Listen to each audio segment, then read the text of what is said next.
பிதாவே அன்பானவரே அருமை இரட்சகரே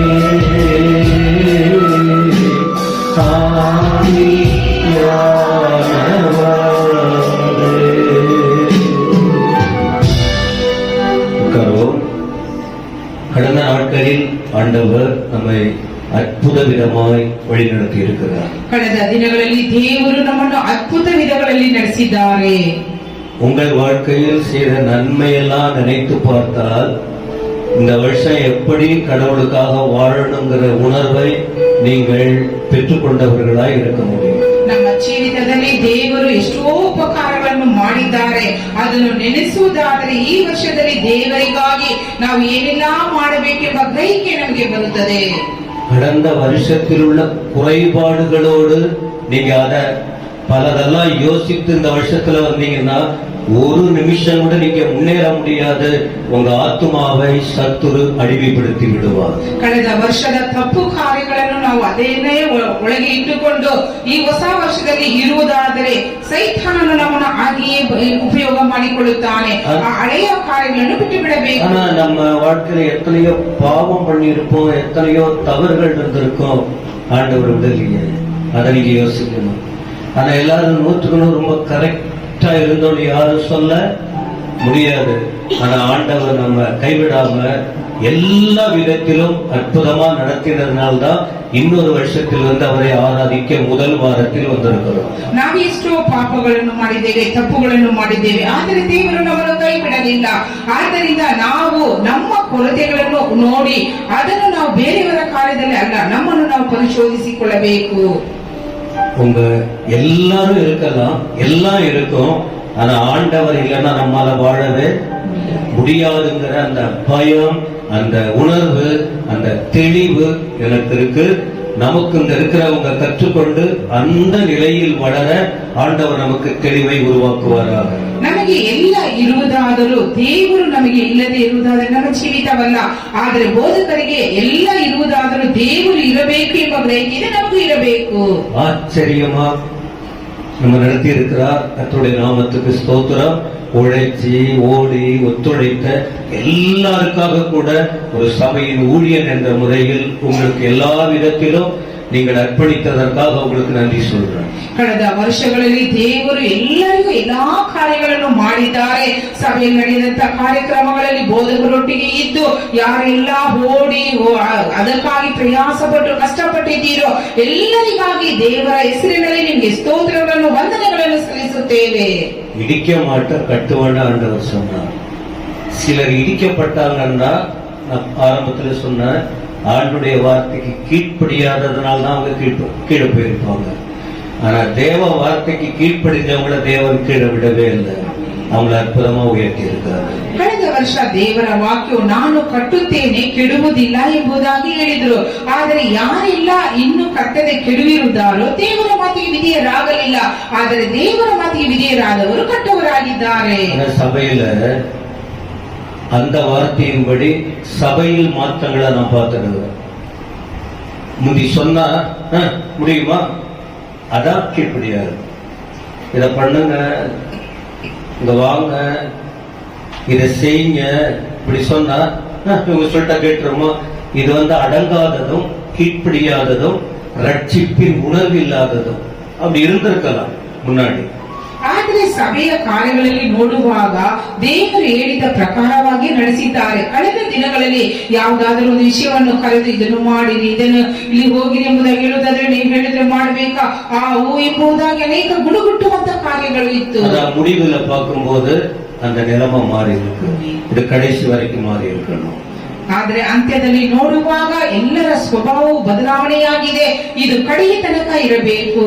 உங்க வாழ்க்கையின் உயர்வை, உங்கள் மேன்மைய, உங்க சாட்சிய, உங்க சந்தோஷத்தை கெடுக்க யாரோ ஒரு ஆளு போதும். தேவையில்லாததை சொல்லி உங்களை தெய்வீகத்தை விட்டு பிரிக்க அந்த ஒரு வார்த்தை யாரு நீங்கள் அடையாளம் கண்டுகொண்டு எது சத்தியம் எது உங்களை கெடுக்கிற வார்த்தைன்னு புரிந்து கொண்டு நீங்களாகவே தெளிவடைந்து கர்த்தருக்காக என்ன செய்யணும், எல்லா வார்த்தையும் கேட்க கூடாது. ஏன்னா சாத்தா கீழ்ப்படியாதவங்களை கொண்டு கிளறி விடுவான். அப்ப நீங்க கண்டுபிடிக்கணும் எது நல்லது எது கெட்டது என்பதை புரிந்து உங்கள் ஆத்மாவை நீங்க காத்துக்கொள்ளணும். ஆனா அதே நேரத்தில் ஆண்டவர் உங்களுக்காய் வைத்திருக்கிற ஆசீர்வாதத்தை நோக்கி நீங்கள் முன்னேற வேண்டும். ನಮ್ಮ ಸಮಾಧಾನವನ್ನು ಕೆಡಿಸುವುದಕ್ಕೂ ನಮ್ಮ ಸಾಕ್ಷಿಯನ್ನು ಕೆಡಿಸುವುದಕ್ಕೂ ಒಬ್ಬ ಮನುಷ್ಯನು ಸಾಕು. ಸೈತಾನನು ಯಾರೆಲ್ಲ ದೇವರ ಮಾತಿಗೆ ವಿಧೇಯರಾಗಲಿಲ್ಲವೋ ಅಂತವರನ್ನು ಹಿಡಿದುಕೊಳ್ಳುತ್ತಾನೆ. ಆ ಮಾತು ಬಂದಾಗ ನಾವು ಸೋತು ಹೋಗುತ್ತೇವೆ. ಆದ್ರೆ ಯಾವುದು ಕೆಟ್ಟದ್ದು ಯಾವುದು ಒಳ್ಳೆಯದೆಂಬುದಾಗಿ ನಾವು ಯೋಚಿಸಿ ನಮ್ಮ ಆತ್ಮಗಳನ್ನು ನಾವು ಕಾಪಾಡಿಕೊಳ್ಳಬೇಕು. முதல் ஆராதனையில பாஸ்டர் ஜான் சாமுவேல் அருமையான ஒரு செய்தி கொடுத்தார். ஒரு ஆறுதலா தெளிவான வார்த்தைகள். வேதத்தில் உள்ள ஒரு 4 கதாபாத்திரங்கள் 4 கர்த்தருடைய பிள்ளைகளை வச்சு சொன்னாரு. இப்போ இதுல கூட சொல்ல வைத்திருக்கலாம்.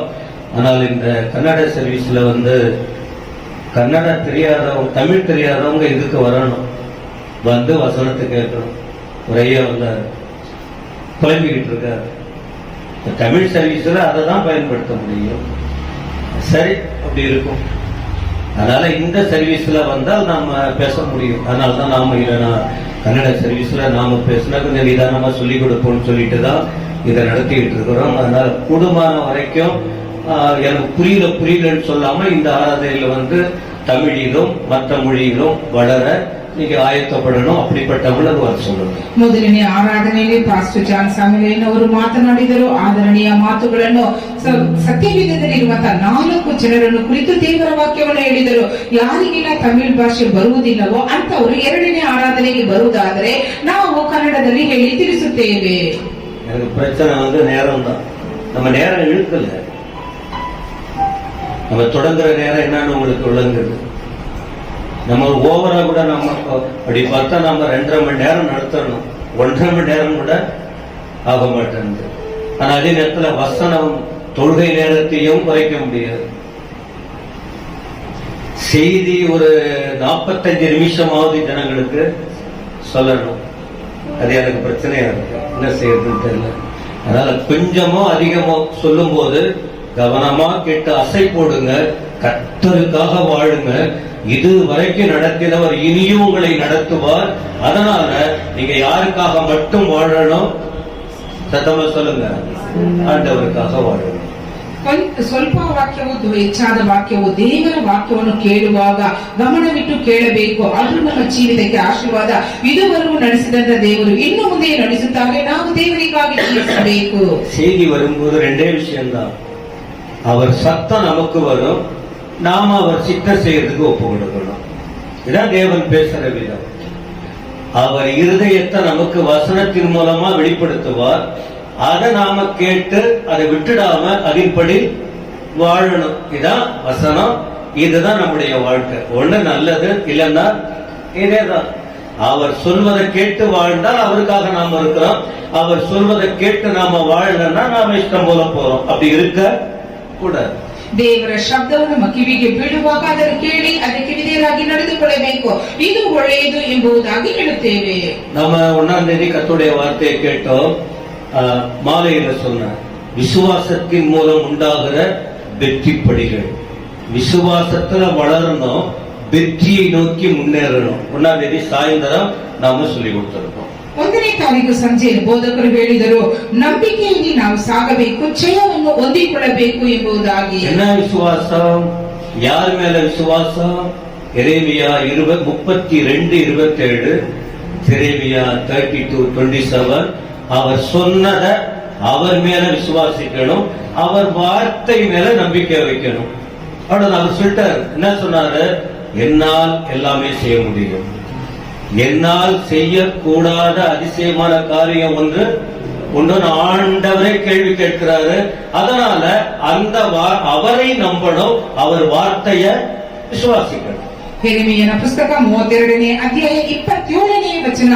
ಇಗೋ ನಾನು ಯೆಹೋವನು, ನರ ಪ್ರಾಣಿಗೆಲ್ಲ ದೇವರು, ನನಗೆ ಅಸಾಧ್ಯವಾದದುಂಟೋ ಎಂಬುದಾಗಿ ಪ್ರಶ್ನೆ ಮಾಡುತ್ತಾರೆ. ದೇವರ ವಾಕ್ಯವನ್ನು ಓದಬೇಕು, ಕೇಳಬೇಕು, ಅದನ್ನು ಕೈಗೊಳ್ಳಬೇಕು. நம்ம எல்லாருக்கும் பேரு என்ன தெரியுமா?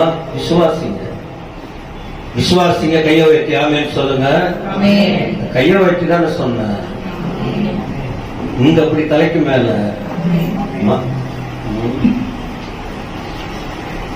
சரி, அப்போ விசுவாசின்னு வந்து நமக்குள்ள விசுவாசம் இல்லைன்னா, விசுவாசம் இருந்தா தேவன் இருக்கிறாருன்னு அர்த்தம்.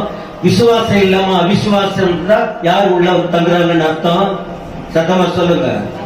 எப்பவுமே வாயை திறந்து ராங்காவே தப்பு தப்பா சொன்னா சாத்தான் தான் லீட் பண்றேன்னு அர்த்தம். ஆனா விசுவாசம் உள்ளவர்கள் உள்ளத்துல ஆண்டவர் இருந்தால் ஒரு நாள் தடுமாறலாம், அடுத்து சரியா கர்த்தருடைய வார்த்தை அவங்க வாயிலிருந்து புறப்படும். அப்ப தேவன் உள்ள இருக்கிறார்னு ಅರ್ಥ. ನಾವೆಲ್ಲರೂ ವಿಶ್ವಾಸಿಗಳು ಅಂದ್ರೆ ದೇವರ ಮಕ್ಕಳು. ಒಳಗಿನಿಂದ ಬರುವಂತ ಕಾರ್ಯಗಳು ಒಳ್ಳೆಯದಾಗಿ ಇರುವುದಾದರೆ ದೇವರು ಒಳಗೆ ಇದ್ದಾರೆ ಎಂಬುದಾಗಿ ಒಂದೆರಡು ದಿನ ನಾವು ತಪ್ಪುವುದುಂಟು. ಆದರೆ ಯಾವಾಗಲೂ ಬೇಡವಾದ ಮಾತನಾಡುವುದಾದರೆ ಸೈತಾನ ನಮ್ಮನ್ನು ಆಳ್ವಿಕೆ ಮಾಡುತ್ತಾನೆ. அப்போ என்ன, இந்த வருஷம் ஆண்டவர் நமக்கு சொன்ன வார்த்தை என்ன? சகரியா 4:6.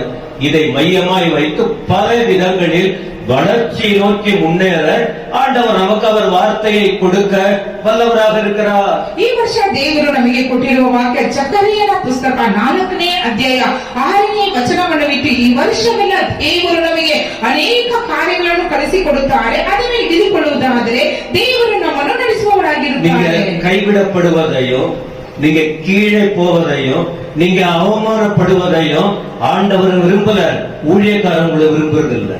ನಾವು ಎಲ್ಲರಿಂದ ತಳ್ಳಲ್ಪಡುವಂತದ್ದು, ಕೆಳಗಿನ ಮಟ್ಟಕ್ಕೆ ಹೋಗುವಂತದ್ದು, ಅವಮಾನ ಪಡುವುದು ದೇವರು ಬಯಸುವುದಿಲ್ಲ, ನಾವು ಅದನ್ನು ಬಯಸುವುದಿಲ್ಲ. ஏன்னா நம்ம ஆண்டவர் உங்களை தெரிந்தது உங்களை நடத்த வேண்டும், உங்களை உயர்த்தணும், உங்களை ஆசீர்வதிக்கணும் என்பதுதான் அவர் விருப்பம். அந்த விருப்பத்தை ஊழியர்கள் மூலமா வார்த்தை கொடுக்கிறார். நம்ம சந்தோஷமா அதுலதான் இருக்கு. ದೇವರ ಸೇವಕರ ಮುಖಾಂತರವಾಗಿ ದೇವರು ನಮಗೆ ವಾಕ್ಯಗಳನ್ನು ಕಲಿಸಿಕೊಡುತ್ತಾರೆ. ನಮ್ಮನ್ನು ನಡೆಸುವುದಕ್ಕೂ, ಉನ್ನತ ಪಡಿಸುವುದಕ್ಕೂ, ನಮ್ಮನ್ನು ಹೆಚ್ಚಿಸುವುದಕ್ಕೂ ಆತನು ಆ ದೇವ ಸೇವಕರ ಮುಖಾಂತರವಾಗಿ ಕಲಿಸಿಕೊಡುತ್ತಾರೆ. இந்த அனுபவத்திற்கு செல்ல நமக்கு கொடுத்த வார்த்தை என்ன? உன் பலத்தால ஒண்ணும் முடியாது, உங்க பராக்கிரமத்தால ஒண்ணும் முடியாது. கர்த்தருடைய ஆவியால் இந்த மேலான நிலைக்கு வெற்றியை நோக்கி போக முடியும்னு நமக்கு வார்த்தைகளை சொல்லி இருக்கிறார்.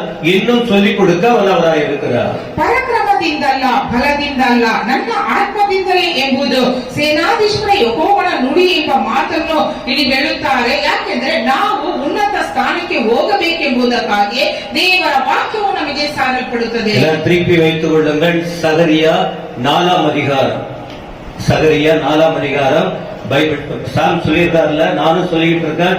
சர்ச்சுக்கு வரும்போது பைபிள் எடுத்துட்டு வரணும். ஊழியக்காரவங்க வார்த்தையை நீங்க மதிக்கிறீங்கன்னா ஆண்டவர் வார்த்தையை மதிக்கிறீங்க.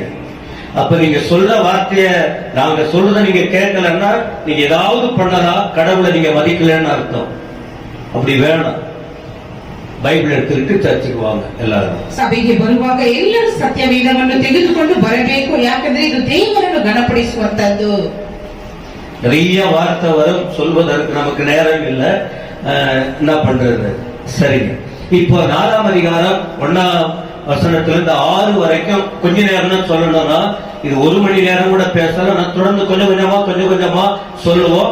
நீங்களும் கற்றுக்கொண்டு நீங்க கர்த்தருக்குள்ளே வளர ஆண்டவர் நமக்கு உதவி செய்வாராக. ಜಕರಿಯನ ಪುಸ್ತಕ 4ನೇ ಅಧ್ಯಾಯ 1ರಿಂದ 6 ವಚನಗಳನ್ನು ನಾವು ನಿಮಗೆ ಹೇಳುತ್ತೇವೆ, ನೀವು ಅದರಲ್ಲಿ ಬೆಳೆಯಬಹುದು. இந்த அதிகாரத்தில் குறிப்பிடப்பட்ட வசனத்தில் என்ன தெரியுமா? தேவனுடைய பிள்ளைகளுக்கு ஆலோசனை தேவை, தேவ பிள்ளைகளுக்கு ஆறுதல் தேவை. ದೇವರ ಮಕ್ಕಳಿಗೆ ಆಲೋಚನೆ ಬೇಕು, ಆದರಣೆ ಬೇಕು. ஏன் அப்படின்னு சொன்னால் ஆண்டவர் ஒரு பொறுப்போடு இருக்கிறார். ஆண்டவர் எப்பவுமே சும்மா இருக்கிறவர் இல்ல, அவர் செயல்பட்டு கொண்டிருக்கிறார். அவருடைய ஜனங்கள் அன்றைக்கும் இன்றைக்கும் ஏதாவது ஒரு நல்லது பண்ணிக்கிட்டு இருக்கணும். அன்றைக்கு தேவனுடைய காரியத்தை நிறைவேற்றணும். இன்றைக்கு விசுவாசிய ஊழியக்காரங்களாம் சேர்ந்து தேவ ராஜ்யத்தை கட்டணும். சொந்த ராஜ்யம் உலக ராஜ்யம் அல்ல. நமக்காக நம்மை தேடி வந்து ஜீவன் கொடுத்த ஆண்டவருக்காக அவர் ராஜ்யத்தை கட்டணும். அதுக்காக தான் இந்த ஊழியம் செய்யுங்க, இதை பண்ணுங்க, வாசிங்க, பாடுங்க, வாங்க, செயல்படுங்க சொல்ற. என்ன தெரியுமா? ஆண்டவர் பெரிய பொறுப்பு வைத்திருக்கிறார். ஆண்கள் பெண்கள் எல்லாருமே சேர்ந்து தேவனுடைய ராஜ்யத்தை கட்டுவதற்கு முடிந்த வரைக்கும் ஞானத்தை உபயோகித்து ஒப்பு கொடுத்து செய்யணும். அதனால்தான் ஆண்டவர் ஆலோசனை கொடுக்கிறார். ஆனா அதே நேரத்தில் சோர்ந்து போறோம், அதை செய்ய முடியாம சோர்ந்து போறவங்களுக்கு ஆண்டுடைய ஆறுதலும் தேவைப்படுகிறது. ದೇವರಿಗೆ ಇರುವ ಕೊಟ್ಟಿರುವಂತಹ ಜವಾಬ್ದಾರಿಯನ್ನು ಆತನು ಮಾಡುತ್ತಾರೆ. ಆದ್ರೆ ಈಗ ನಮಗೆ ಕೊಟ್ಟಿರುವ ಜವಾಬ್ದಾರಿಯನ್ನು ನಾವು ಮಾಡುವವರಾಗಿರಬೇಕು. ಆ ರೀತಿ ನಾವು ಮಾಡುವುದಾದರೆ ಮಾತ್ರ ದೇವರು ನಮಗೆ ಆಲೋಚನೆಯನ್ನು ಕೊಡುತ್ತಾರೆ, ಸೋತು ಹೋಗುವಾಗ ಆದರಣೆಯನ್ನು கொடுத்தார். ஏன் இந்த வேத பகுதியில இந்த வார்த்தை உச்சரிக்கப்படுகிறதுன்னு சொன்னா, இஸ்ரவேல் ஜனங்கள் அடிமையில இருந்தாங்க. இப்ப அதிலிருந்து அடிமையிலிருந்து வெளியாகி வந்து ஆண்டவருக்காக ஒரு பெரிய பொறுப்பை நிறைவேற்றணும். இடிக்கப்பட்ட சில காரியங்கள் இருக்கு, அதை ஒழுங்குபடுத்தணும். அதுல முக்கியமானவங்க எல்லாரும் எல்லாம் செய்ய மாட்டாங்க, எல்லாரும் உடைக்கதான் முயற்சி பண்ணுவாங்க. பொறுப்பா இருக்கிறவங்க, உண்மையா இருக்கிறவங்க, நல்ல மனம் உள்ளவங்க தான் இது என்ன அப்படி கிடக்க, இத நல்லபடியா செய்யணும், கடவுள் சொல்றதுக்கு கேட்கணும், கீழ்ப்படியணும், தங்கள் வேலையை விட ஆண்டுடைய வேலை முக்கியம் என்று அர்ப்பணித்து செய்வாங்க. அந்த பகுதியை இந்த வேத பகுதியில் நீங்கள் அந்த வார்த்தையை இதுல பார்க்க முடியும். இஸ்ரேல் ಜನರು ಗುಲಾಮರಾಗಿದ್ದರು. ಅಲ್ಲಿಂದ ಬಿಡುಗಡೆಯಾದಾಗ ಏನೆಲ್ಲ ಮಾಡಬೇಕು ಅಂತ ಎಲ್ಲರಿಗೂ ಆ ಜವಾಬ್ದಾರಿಗೆ ಬರುವುದಿಲ್ಲ. ಆದರೆ ಈ ಒಂದು ಕಾರ್ಯ ಈ ರೀತಿಯಾಗಿದೆ, ಇದನ್ನು ಸರಿಪಡಿಸಬೇಕು ಎಂಬ ಉದ್ದೇಶದಿಂದ ಇರುವವರು ಏನೆಲ್ಲ ಮಾಡಬೇಕೆಂಬುದನ್ನು ಬಯಸುತ್ತಾರೋ ಅಂತ ಕಾರ್ಯಗಳನ್ನು ಈ ಒಂದು ಭಾಗದಲ್ಲಿ ಬರೆಯಲ್ಪಟ್ಟಿದೆ. அன்றைக்கும் இன்றைக்கும் சொல்லும் போது நீங்க புரிஞ்சுக்கணும், எல்லாருக்கும் பொறுப்பு இருக்கு. பொறுப்பை நிறைவேற்றணும்னா பாடுகளுக்குள்ளே போகணும். அன்றைக்கும் இன்றைக்கும் ஆண்டவர் ஒவ்வொருவருக்கும் அவரவர்களுக்கு ஏற்றபடி பொறுப்பை வைத்திருக்கிறார். அது வித்தியாசமா இருக்கலாம். அதை நிறைவேற்றணும்னா தேவை, ஞானமும் தேவை. ஆனா அதே நேரத்துல சாத்தான் சும்மா விட மாட்டா. சாத்தான்னா யாரு? மனுஷன் மூலமா வந்து தீவினைகளை உண்டு பண்ணுவா. அப்ப இத சகிக்கிறதுக்கு பலனும் தேவை. அதை நாம விட்டுட்டு ஓட்டம் பிடிக்க கூடாது. சகிப்பதற்கு எதிர்த்து நின்று சகித்து தன்னுடைய காரியத்தை செய்யணும். ಆ ದಿನಗಳಲ್ಲಿ ಈ ದಿನಗಳಲ್ಲಿ ಎಲ್ಲರಿಗೂ ಜವಾಬ್ದಾರಿಯನ್ನು ದೇವರು ಕೊಟ್ಟಿದ್ದಾರೆ. ಆದ್ದರಿಂದ ಬಾಧೆಗಳು ಬರುತ್ತದೆ, ಆದರೆ ಸಹಿಸುವಂತ ಆ ಒಂದು ಶಕ್ತಿಯನ್ನು ದೇವರು ಕೊಡುತ್ತಾರೆ. முதல் வசனம், என்னோடு பேசின தூதன் திரும்பி வந்து, சகரியா 4:1. என்னோட பேசின தூதன் திரும்பி வந்து நித்திரை பண்ணுகிற ஒருவனை எழுப்புவது போல என்னை எழுப்பி. முதல் வசனம். 1ನೇ ವಚನ, ಅನಂತರ ವಿವರಿಸುವ ದೇವದೂತನು ಮತ್ತೆ ಬಂದು ನಿದ್ರೆ ಅಡ್ಡಿದವನ ಆಗಿದ್ದ ನನ್ನನ್ನು ಎಚ್ಚರಗೊಳಿಸಿ. அப்ப இதுக்கு இப்ப என்ன பண்றாருன்னா, முதல் காரியம், சகரியா தேவனுடைய தொடர்புல இருக்கிறாரு. எல்லாம் கவனிக்கிறீங்களா? முதலாவது, சகரியா ஒரு தீர்க்கதரிசி, தேவ பிள்ளை, பொறுப்பா இருக்கிற ஒரு தேவ மனுஷன். யாருடைய தொடர்புல இருக்கிறாரு? சத்தமா சொல்லுங்க, தேவனுடைய தொடர்புல இருக்கிறார். ಜಕರಿಯ ಯಾರೆಂದ್ರೆ ದೇವರ ಒಬ್ಬ ಮನುಷ್ಯನಾಗಿದ್ದರು. ಆದ್ದರಿಂದ ಆತನು ಯಾರ ಸಂಪರ್ಕದಲ್ಲಿದ್ದರು? ದೇವರ ಸಂಪರ್ಕದಲ್ಲಿದ್ದರು. பொறுப்பே இல்லாதவங்க யாராவது இருக்கீங்களா? பொறுப்பு இல்லாதவங்களாதான் குழப்பம் வரும். ஒரு பொறுப்புனா யாரு? ஒரு கணவன் பொறுப்புல இருக்காரு, மனைவி பொறுப்பு, ஒரு அப்பா அம்மா பொறுப்புள்ளவங்க. அப்ப அந்த பொறுப்பற்றவங்க தான் குடும்ப நிம்மதியை பெற்றுருவாங்க, பல காரியம் செய்வாங்க. விரிவாய் சொல்ல எனக்கு நேரம் இல்ல, அதனால கொஞ்சம் சொல்லிக் கொடுக்கிறேன்.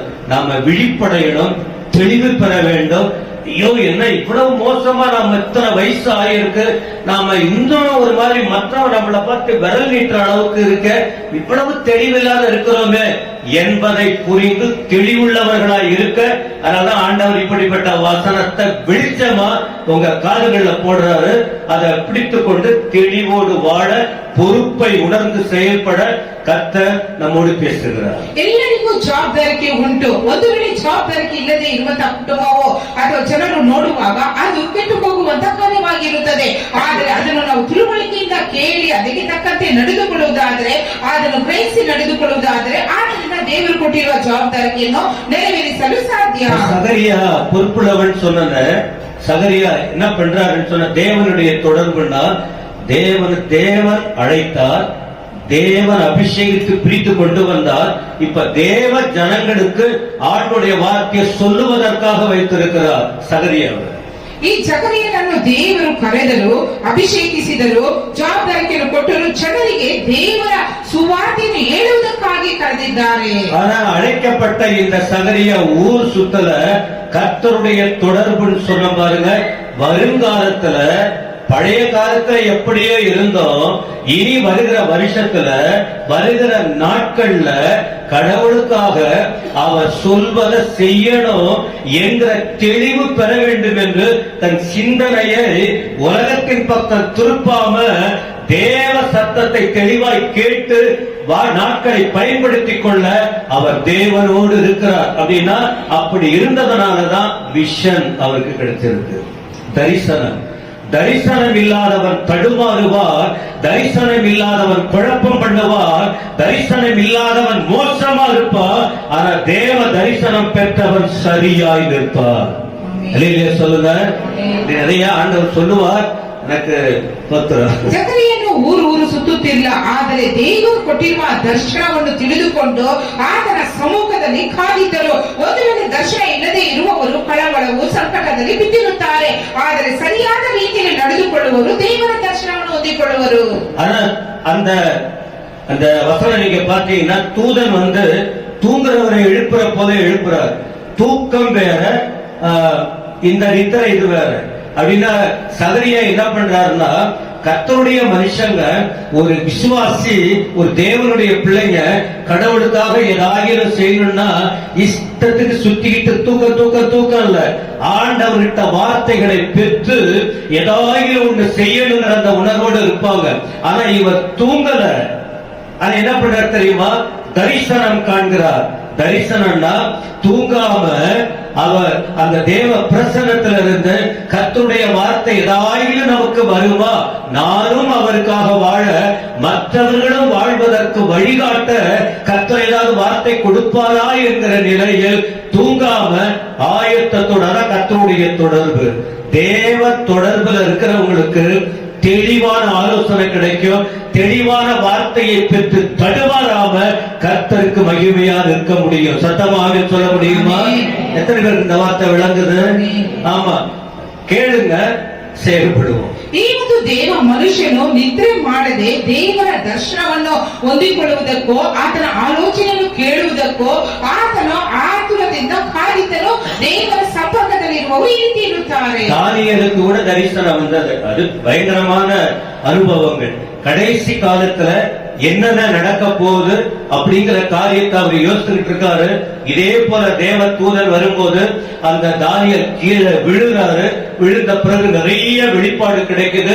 கடைசி காலத்தை குறித்ததான வெளிப்பாடு 8ஆம் அதிகாரம் 17ஆம் வசனத்துல பார்க்க முடியும். தானியேல் 8:17. இப்ப நான் சொல்ற தானியேலை குறித்த வார்த்தை ಅದರ பார்க்க முடியும். ದಾನಿಯೇಲನಿಗೆ ಸಹ ಇಂಥ ಒಂದು ದರ್ಶನ ಐತಿ ಎಂಬುದಾಗಿ ನೋಡುತ್ತೇವೆ.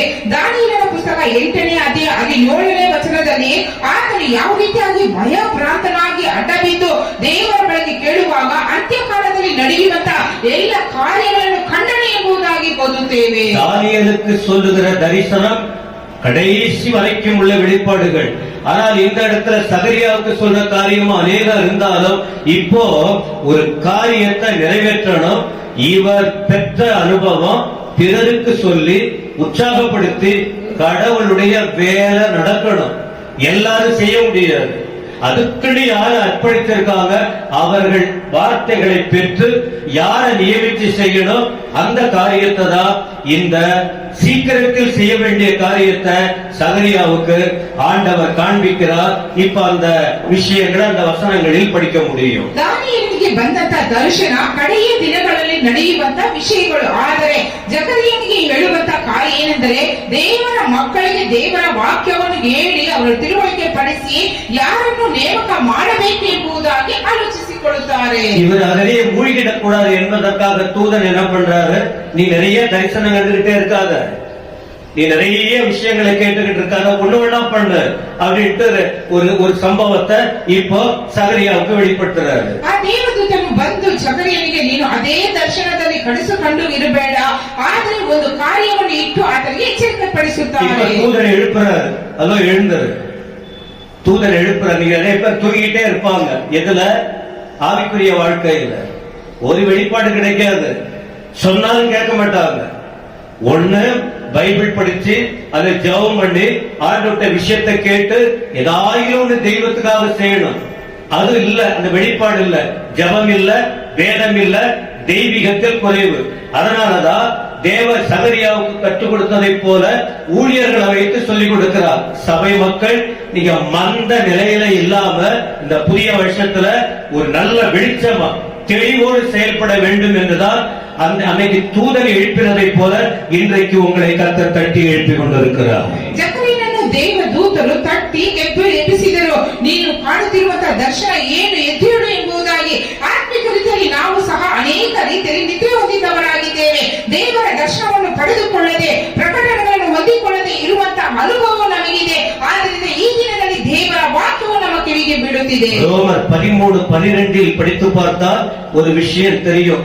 எவ்வளவு நேரம் நீ ஆவிக்குரிய வாழ்க்கையில தூங்கிட்டு உட்கார்ந்திருப்ப, எத்தனை வருஷம் விசுவாசி, எவ்வளவு நாள் நித்திரையை விட்டு எழுந்திருக்கத்தக்க வேலை.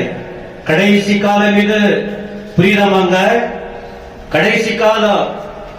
நாம பேசுறதையே பேசிக்கிட்டு வாழ்வதையே வாழ்ந்து கொண்டிருப்பதல்ல, விழிப்பட வேண்டிய காலம். உலகத்தில் நடக்கிற சம்பவங்கள் கர்த்தருடைய வருகையை பற்றி பயமுறுத்தி கொண்டிருக்கிறது. அவ்வளவு பிரச்சனை நடக்குது. அதனால இந்த 2026 சபை மக்கள் சும்மா நிர்விசாரமா இல்லாம, சோர்வா இல்லாம நித்திரையை விட்டு எழும்ப வேண்டும் என்று அன்னைக்கு பவுல் சொல்வதை போல ரோமர் 13:12 இன்னைக்கு நமக்கு ஆண்டவர் அப்படிப்பட்ட ஒரு விழிப்புணர்வை கொடுக்கிறார். அதனால நீங்க குறிப்பா வசனத்தை எடுத்துக்கிட்டு வீட்டுல போய் படிச்சு பாருங்க. நமக்கு நாம இன்னும் என்ன செய்யணுங்கிற நேரத்தை போல போன வருஷத்தை போல அல்ல, நாம ஒவ்வொரு நாளும் எழுப்புகிறவர்களாய் காணப்பட முடியும். அன்றைக்கு தூதரின் சத்தம், இன்னைக்கு ஊழியர்கள் மூலமாய் கர்த்தர் உங்களை எழுப்பி கொண்டிருக்கிறார். ರೋಮಪುರದವರಿಗೆ ಬರೆದ ಪತ್ರಿಕೆ 13ನೇ ಅಧ್ಯಾಯ 12ನೇ ವಚನದಲ್ಲಿ ಪೌಲನು ಹೇಳಿದ ಪ್ರಕಾರವಾಗಿ ನಮ್ಮ ಜೀವಿತದಲ್ಲಿ ದೇವರು ದೇವ ಸೇವಕರ ಮುಖಾಂತರವಾಗಿ ನಮಗೆ ಎಚ್ಚರಿಕೆಯ ಮಾತುಗಳನ್ನು ಕೊಡುತ್ತಾರೆ. ಆ ಇರುಳಾದ ಕಾರ್ಯವನ್ನು ಬಿಟ್ಟು ಬೆಳಕಿನವರಾಗಿರಬೇಕು, ಆ ಬೆಳಕಿನ ಸಮೀಪಕ್ಕೆ ಬರಬೇಕು ಎಂಬುದಾಗಿ ಬರೆಯಲ್ಪಟ್ಟಿದೆ. ಆ ದಿನಗಳಲ್ಲಿ ಜಕರನಿಗೆ ದೂತರ ಮುಖಾಂತರವಾಗಿ ಬಂದಿತ್ತು. ಈಗಿನ ಸಮಯದಲ್ಲಿ ದೇವ ಸೇವಕರ ಮುಖಾಂತರವಾಗಿ ನಮಗೆ ಬರುತ್ತದೆ. 4ஆம் அதிகாரத்தில் 2-3 வசனம் பாருங்க. இப்போ தூதன் எழுப்பிட்டு கேட்கிறாரு, என்ன விஷயம் பார்த்த, உனக்கு என்ன, நீ தரிசனம் கண்டல? அப்போ தூதனுக்கு தெரியுது ஒரு மனுஷன் தேவனோடு இருப்பது. தேவனோடு ஒருவர் இருப்பது யாருக்கு தெரியுது?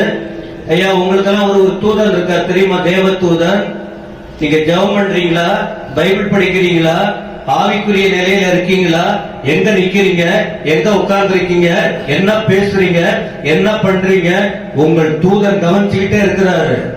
நீங்க நல்லது செய்யறதையும் நீங்க தீமை செய்யறதையும் ஒவ்வொரு நாளும் அவர் போயிட்டு உங்களுக்காக சொல்லிக்கிட்டு இருக்காரு ஆண்டவர்கிட்ட. அங்க ஜீவ புஸ்தகத்துல எல்லாம் ரெக்கார்ட் ஆகிட்டு இருக்கு. விளங்குதா? எல்லாம் ரெக்கார்டு. ஆனா இந்த இடத்துல தூதன் கூட வந்த நோக்கம் நிறைவேற சகரியாவை தட்டி எழுப்பி, நீ தரிசனம் கண்டாய. அப்ப பாருங்க, தரிசனம் கண்டது யாருக்கு தெரியுது? தூதனுக்கு. கூட இருக்கிற தூதன் தெரியாதா? தெரியுது. அதனால கேட்கிறார், நீ என்னத்தை பார்த்த? நீ தரிசனம் கண்டிய, என்ன தரிசனம்? இப்ப எந்த அளவுக்கு இவன் தூங்கினாரா அல்லது உண்மையான தரிசனம் கண்ட தீர்க்கதரிசியே என்பதை ತಿಳಿವಾಕುವುದಕ್ಕೆ ದೂತನು ಕೇಳಿ ಕೇಳ್ತಾರ. ದೂತನು ಬಂದು ಜಕರಿಯನನ್ನು ಹೇಳುತ್ತಾರೆ, ಏನು ನೋಡುತ್ತಿ ಎಂಬುದಾಗಿ. ಪ್ರತಿಯೊಬ್ಬರಿಗೂ ದೇವರು ಒಬ್ಬ ದೇವ ದೂತರನ್ನು ಇಟ್ಟಿದ್ದಾರೆ. ನಾವು ಏನು ಮಾಡುತ್ತೇವೆ, ಏನು ಹೇಳುತ್ತಿದ್ದೇವೆ ಎಂಬುದಾಗಿ. ಆತನು ನಮ್ಮನ್ನು ಕುರಿತು ದೂತನು ದೇವರ ಬಳಿಗೆ ಹೇಳುವಾಗ ಜೀವಬಾಧ್ಯರ ಪುಸ್ತಕದಲ್ಲಿ ನಾವು ಮಾಡುವಂತಹ ಕಾರ್ಯಗಳು ಬರೆಯಲ್ಪಟ್ಟಿರುತ್ತದೆ. ஓகே, நான் வேகமா போகணும். ரைட். என்ன சொல்றாருன்னா, அதுக்கு உனக்கெல்லாம் போச்சு, நான் ஏன் ஆண்டவர். நீங்க நிறைய பேர் அப்படிதான் அடாவடி பேசுவாங்க. ஏன் உங்களுக்கு சொல்லணுமா? தேவனுடைய பிள்ளைகள் அடக்கம் ஒடுக்கமா பதில் சொல்லுவாங்க. எத்தனை பேர் விளங்குதுமா? தேவனுடைய பிள்ளைகள் சாந்தமா செயல்படுவாங்க. தேவனுடைய பிள்ளைகள் யாராவது தெரிஞ்சோ தெரியாமலோ நம்ம கிட்ட கேட்க ஆரம்பிச்சா தெய்வீகம் வெளிப்படுவதற்காக பதில் கொடுப்பாங்க. அதற்கு ராங்கா கொடுக்கிறாங்கன்னா அங்க மனுஷீகம் இருக்கு, தேவ ஆவியானவருக்குள்ள இல்லை என்பதை புரிந்து கொள்ள உங்க அணுகுமுறையில நீங்க எப்படி உங்க பிஹேவியர், உங்களுடைய பழக்க வழக்கம், யாரும் ஏதோ பேசும்போது வீடா இருக்கட்டும், ரோடா இருக்கட்டும், ஃப்ரெண்ட்ஸுங்களா இருக்கட்டும், தூங்காதீங்க. யாரா இருக்கட்டும், உங்க வீட்டுல 1000 கோபம் இருக்கும், 1000 மூர்க்கம் இருக்கும் நிறைய. ஆனா மற்றவங்க பேசும்போது உங்களுடைய கிறிஸ்தவத்தின் தன்மை, சாந்தம் எப்படி வெளிப்படுகிறது புரிஞ்சுக்கணும். தூதனின் கேள்விக்கு நான் தேவனோடு இருக்கிறேன், ஏய் தூதனே அப்படி எல்லாம் சொல்லல. தேவனோடு இருக்கிறவர் எல்லாரோடும் தயவாய் தெய்வீகத்தை வெளிப்படுகிற அளவுக்கு பேசுவார். சத்தமா சொல்லுங்க. உங்க அனுபவம் என்ன? உங்க அனுபவம் என்ன? நீங்க பேசுறதுலயே நீ யாருன்னு மார்க் போட்டுருவாங்க. விளங்கிச்ச அந்த ஒரு குறிப்பு புரியுதா? தன்மைகள், தன்மை, நல்ல பண்பு, நல்ல தன்மை சபையில வளர்றவங்களுக்கு இருக்கணும். தேவனுடைய தொடர்புல இருக்கிறவங்களுக்கு இருக்க வேண்டும். வீட்டுல தொடங்குறது தான் எல்லா இடத்திலும் அந்த ದೈವಿகம் வெளிப்படுத்த முடியும். ಮನೆಯಲ್ಲಿ ನಾವು ಏನು ಯಾವ ರೀತಿ ನಡೆದುಕೊಳ್ಳುತ್ತೇವೋ ಅದೇ ರೀತಿಯಾಗಿ ಹೊರಗೆ ತೋರಿಸಲು ಸಾಧ್ಯ. ಯಾರಾದರೂ ನಮ್ಮನ್ನು ಪ್ರಶ್ನೆ ಮಾಡುವುದಾದರೆ ನಾವು ಕ್ರೈಸ್ತರಾದಂತವರು ಶಾಂತವಾಗಿ ಅವರಿಗೆ ಉತ್ತರ ಕೊಡಬೇಕು. ನಮ್ಮ ಕುಟುಂಬಗಳಲ್ಲಿ ಅನೇಕ ಸಮಸ್ಯೆಗಳಿರ್ತವೆ, ಅದನ್ನೆಲ್ಲ ಇಡಬೇಕು. ಇಲ್ಲಿ ದೇವ ದೂತನೋ ದೇವ ಮನುಷ್ಯನನ್ನು ಕೇಳುವಾಗ ಯಾವ ರೀತಿಯಾದ ಶಾಂತವಾದ ಉತ್ತರವನ್ನು ಕೊಡುತ್ತಾರೆ ನೋಡಿರಿ. என்ன விஷயம்னா, ஒரு பொன்னால் செய்த குத்து விளக்க பாக்குற அப்படின்னு சொல்றாரு முதல்ல. என்னது? அதற்கு சகரியா என்னத்தை பார்த்தோம் தெரியுமா? முழுவதும் பொன்னினால் செய்யப்பட்ட குத்து விளக்கை காண்கிறேன். குத்து விளக்கு அது எப்படிப்பட்டதா? பொன்னால் ಆನது. ಎರಡನೇ ವಚನದಲ್ಲಿ ನೋಡುತ್ತೇವೆ, ಏನು ನೋಡುತ್ತೀ ಎಂಬುದಾಗಿ ದೂತನು ಕೇಳಲು, ಇಗೋ 7 ದೀಪಗಳುಳ್ಳ ಸುವರ್ಣಮಯವಾದ ಒಂದು ದೀಪ ಸ್ತಂಭವನ್ನು ನೋಡುತ್ತೇನೆ ಎಂಬುದಾಗಿ. பொன் என்பது பரிசுத்தம், தேவ மகிமை. பொன் என்பது என்ன? பரிசுத்தம், தேவ. அப்ப தேவனோடு இருக்கிறவங்க பரிசுத்தத்தை பார்க்கிறாங்க, தேவ மகிமையை பார்க்கிறாங்க. அதான் நான் சொன்னேன், தேவனுடைய தொடர்புல இருக்கிறவங்களுடைய வாழ்க்கையில என்ன வெளிப்படுத்தப்படும்? பரிசுத்தம். பாவத்தை குறித்த ஒரு குத்தப்படுதல், தேவ மகிமை. உலக மகிமையை விரும்ப மாட்டாங்க, தேவ மகிமையை பார்க்கணும்னு விரும்புவாங்க. அத முதல்ல அவர் சொல்ல ஆரம்பிக்கிறார். ಚಿನ್ನ ಎಂಬುದಾಗಿ ನೋಡುವುದಾದರೆ ಅದು ಪರಿಶುದ್ಧ ದೇವರ ಮಹಿಮೆ. ಆದ್ದರಿಂದ ಈ ಪರಿಶುದ್ಧ ಮಹಿಮೆ ಇರುವವರು ಲೋಕವನ್ನು ನೋಡುವುದಿಲ್ಲ, ದೇವರನ್ನು ನೋಡುವರಾಗಿರುತ್ತಾರೆ. சரி, குத்து விளக்கு என்ன அப்படின்னா, குத்து விளக்கு என்பது உங்களுக்கு தெரியல. குத்து விளக்கு உங்க வீட்டுல எல்லாம் இருக்கும், மற்ற இடத்துல பாக்குறீங்க. குத்து விளக்கு என்னன்னு சொன்னா, வெளிச்சம் கொடுக்கிறதுக்காக வைக்கப்படுகிற ஒன்று. ದೀಪಸ್ತಂಭ ಎಂಬುದಾದರೆ ಬೆಳಕು ಕೊಡುವುದಕ್ಕಾಗಿ ಇರುವಂತಹ ಒಂದು ವಸ್ತು. அப்ப நமக்கு சொல்ல குத்து விளக்கு அது அன்றைக்கு நீங்க பாத்தீங்கன்னா என்ன வெளிப்பாடு என்ன கொடுக்கிறாருன்னா, அன்றைக்கு யூதர்களுக்கு இருந்தது ஒரே ஒரு தேவாலயம் எருசலேம்ல. யூதர்களுக்குன்னு தனி தேவாலயம் இல்ல, ஒரே ஒரு தேவாலயம் இருந்தது. அதான் அந்த குத்து விளக்கு அந்த உலகம் முழுவதுக்கும் அந்த எருசலேமில் உள்ள ஆலயம் தான் எல்லாரும் வந்து அங்க தேடுவாங்க. அதற்கு அடையாளம் தான் குத்து விளக்கு. ஒன்றே ஒரு குத்து விளக்கு தந்து ஒன்னே ஒன்று. ಎರುಸಲೇಮಿನಲ್ಲಿ ಒಂದೇ ಒಂದು ದೇವಾಲಯವಿತ್ತು, ಅದು ಬೆಳಕು ಕೊಡುವುದಕ್ಕಾಗಿ ಒಂದೇ ಒಂದು ದೀಪಸ್ತಂಭವು ಇತ್ತು. அதுல உச்சியின் அதில் கிண்ணம், ஒரு கிண்ணம் இருக்கு. குத்து விளக்கு ஒண்ணு, ஒரே ஒரு டைம்ல என்ன உங்களுக்கு சொல்லி காட்டுவார், நேரம் இல்ல. குத்து விளக்கு ஒரு தண்டு போல இருக்கு, மேல ஒரே ஒரு கிண்ணம். ಇಲ್ಲಿ ದೀಪಸ್ತಂಭ ಇರುತ್ತದೆ, ಅದರ ಮೇಲೆ ಒಂದು ಪಾತ್ರೆ ಇದೆ. அந்த கிண்ணம் எதுக்கு? குத்து விளக்கு எரியணும்னா என்ன செய்யணும்? அந்த கிண்ணத்துல எண்ணெய ஊத்தணும். கிண்ணம் மேல இருக்கும், இந்த எண்ணெய அது மேல ஊத்தணும். ಈ ಒಂದು ಪಾತ್ರೆ ಯಾಕೆ ಅಂದ್ರೆ ಆ ದೀಪಸ್ತಂಭಕ್ಕೆ ಎಣ್ಣೆ ಹಾಕುವುದಕ್ಕಾಗಿ. உலகம் முழுவதுக்கும் அந்த எருசலேமை தான் மையமா தேவன் தெரிஞ்சிருக்கிறாரு. ஒரே ஒரு கிண்ணம், உலக ரட்சிப்பு, உலகத்தின் ஆசீர்வாதத்திற்கு எல்லா உலகம் முழுவதுக்கும் மையமான ஒரு முக்கியமான இடத்தை ஆண்டவர் குறித்திருக்கிற இடம் அது இஸ்ரேல் நாடு, எருசலேம். ஒரே ஒரு கிண்ணம், உலகம் முழுவதும் அதுதான் முக்கியமா இருக்கு. அங்கிருந்துதான் மீட்பர் தோன்றினார். அதனாலதான் உலகமே அதை எதிர்த்து கொண்டிருக்கிறது. ಒಂದೇ ಒಂದು ಪಾತ್ರೆ ಎಂಬುದಾಗಿ ನೋಡುವುದಾದರೆ ಎರುಸಲೇಮನ್ನು ದೇವರು ಆರಿಸಿಕೊಂಡಿದ್ದಾರೆ. ಅಲ್ಲಿ ಅದು ಒಂದು ಪಾತ್ರೆ ಬೆಳಕು ಕೊಡುವುದಕ್ಕಾಗಿ ಇದೆ. ವಚನ நிறைய சொல்ல டைம் இல்ல. அடுத்தாங்க 7 அகல்கள், 7 அகல், அதில் உச்சியில் 7 அகல்களும் அதன் உச்சியில் இருக்கிற அகல்களுக்கு 7 குழாய்கள் இருக்கு. ಅಲ್ಲಿ ನಾವು ನೋಡುತ್ತೇವೆ ಅದರ ಮೇಲಿನ ದೀಪಗಳಿಗೆ 7 ನಾಳಗಳಿವೆ. நீங்க உங்க வீட்டுல இருக்கிற குத்து விளக்கு பாத்தீங்கன்னா கூட தெரியல, 7 அகல், அப்புறம் அதுல குழாய். அப்ப குழாய் என்பது எதற்குன்னு சொன்னா, மேல இருக்கிற கிண்ணத்திலிருந்து ஊத்தப்படுகிற எண்ணெய், அது அந்த 7 அகல்களுக்கும் ஓட்டம் இருக்கும். அங்கிருந்து எண்ணெய் வந்துதான் இது அந்த அகல்கள் என்ன செய்யும், அது எரிஞ்சு எண்ணெய் ஊத்தணும், திரி இருக்கணும், அப்புறம் திரும்ப எண்ணெய் மேலே இருந்து வரணும், அதை கொளுத்தி விடணும், அப்ப அது வெளிச்சத்தை வெளியே கொண்டு வரும். ಈ ಪಾತ್ರೆಯ ಮೇಲೆ ಎಣ್ಣೆಯನ್ನು ಸುರಿಯುವುದಾದರೆ ಅದು ಆ ನಾಳಗಳಿಗೆ ಹೋಗಿ ಅದರಲ್ಲಿರುವಂತಹ ಆ ಬತ್ತಿಗಳೇ ಉರಿಯಬೇಕು ಎಂಬುದಕ್ಕಾಗಿ ಈ ಒಂದು ನಾಳಗಳು ಇವೆ ಎಂಬುದಾಗಿ ನೋಡುತ್ತೇವೆ. ஒவ்வொன்றுக்கும் ஒரு விளக்கம் கொடுக்கலாம். திரிக்கு ஒரு விளக்கம் கொடுக்கலாம், 7 அகல்களுக்கு விளக்கம் கொடுக்கலாம், எண்ணெய்க்கு விளக்கம் கொடுக்கலாம். ஒவ்வொன்றுக்கும் இதான் வந்து ஆவிக்குரிய விளக்கங்கள். ஒவ்வொன்றுக்கும் சொல்ல முடியும். ஆனா நான் இதோட முடிக்கணும்னு விரும்புகிறேன். எனக்கு கஷ்டமா தான் இருக்கு. ரைட். அப்ப என்ன விஷயம் சொன்னா, 7 அகல் என்பது 7 திருச்சபை. வெளிப்பட்ட விசேஷத்துல 7 திருச்சபை குறித்து பார்க்க முடியும். ஒரு சபையா இருந்தது, அந்த வெளிப்படுத்தல் வரும்போது எத்தனை சபையா மாறினது? இன்னைக்கு உலகம் முழுவதும் முழுமையான திருச்சபைகள் உலகம் முழுவதும் கர்த்தர் வைத்திருக்கிறார். எருசலேமில் தோன்றின ஒன்று, அங்க ஆசியாவில் 7 சபை. ஆனா இன்னைக்கு உலகம் முழுவதும் முழுமை 7 என்பது முழுமையாக இன்னைக்கு திருச்சபைகள் எழும்பி கொண்டிருக்கிறது. ಆ 7 ನಾಳಗಳು ಅಂದ್ರೆ 7 ಸಭೆಗಳು ಎಂಬುದಾಗಿ ಪ್ರಕಟಣೆಯ ಪುಸ್ತಕದಲ್ಲಿ ಓದುತ್ತೇವೆ. ಯೆರೂಸಲೇಮಿನಲ್ಲಿ ಒಂದು ಸಭೆ ಪ್ರಾರಂಭವಾಗಿ ಈ ಲೋಕದಲ್ಲೆಲ್ಲ ಅನೇಕ ಸಭೆಗಳು ಸ್ಥಾಪನೆಯಾಗಿದೆ ಎಂಬುದಾಗಿ ನಾವು ನೋಡುತ್ತೇವೆ. குத்துவிளக்கின் நோக்கம் என்ன? வெளிச்சம் கொடுப்பதற்கு. அன்னைக்கு ஒரே ஒரு சபை எருசலேமில், அப்புறம் அந்த உலகம் முழுவதும் திருச்சபை எழும்பி இருக்கு.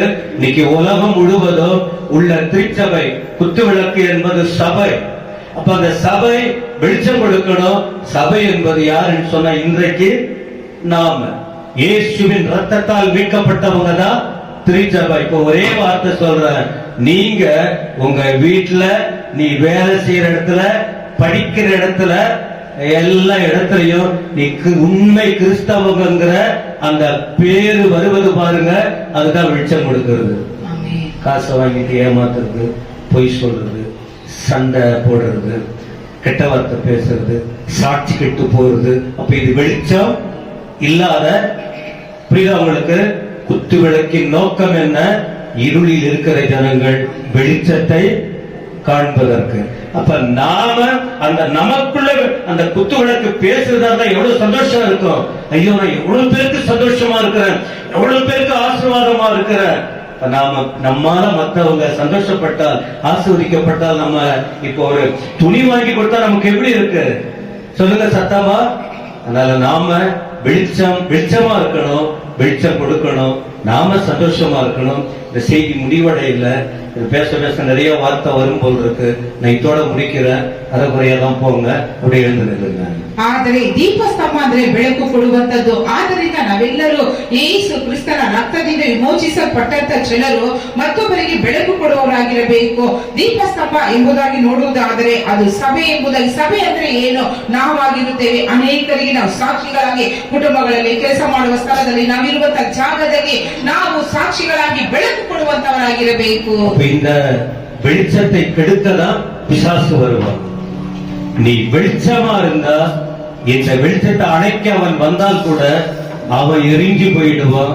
நீங்கள் பிரகாசமா இருக்க முடியும். மத்தேயு 5:16 படிச்சு பாருங்க. கர்த்தர் நம்மை உலகத்திற்கு ஒளியாய் வைத்திருக்கிறார். நாம அநேகருக்கு ஆசீர்வாதமா நம்ம கர்த்தர் வைத்திருக்கிறார். எனவே சோதனை வரும், போராட்டங்கள் வரும், வியாதி வரும், கஷ்டங்கள் வரலாம். எதுவா இருந்தாலும் சகரியாவுக்கு ஆண்டவர் கொடுத்த பொறுப்பு தரிசனம், தரிசனத்தின் வெளிப்பாடு நம்மோடு தொடர்பு இருக்கு. ஆழமா படிங்க, சிந்திங்க. உங்கள் வாழ்க்கையில் இந்த பிரகாசம் வரட்டும். உங்கள் துக்கம் சந்தோஷமாய் மாறும். கரங்களை உயர்த்தி எல்லாரும் கர்த்தரை ஸ்தோத்திரம் பண்ணுவோமா? ஆமென், ஆமென், ஆமென், ஆமென், ஆமென். கரங்களை தட்டி கர்த்தரை ஸ்தோத்திரம். ஒரு நிமிஷம் விடுதலை கர்த்தரை துதிக்கிறார்கள். நன்றி ஆண்டவரே, நன்றி ஆண்டவரே, நன்றி ஆண்டவரே, நன்றி ஆண்டவரே. இந்த வல்லமை இறங்கட்டும், வல்லமை இறங்கட்டும், வல்லமை இறங்கட்டும். முழுமையான செய்தி இல்லை.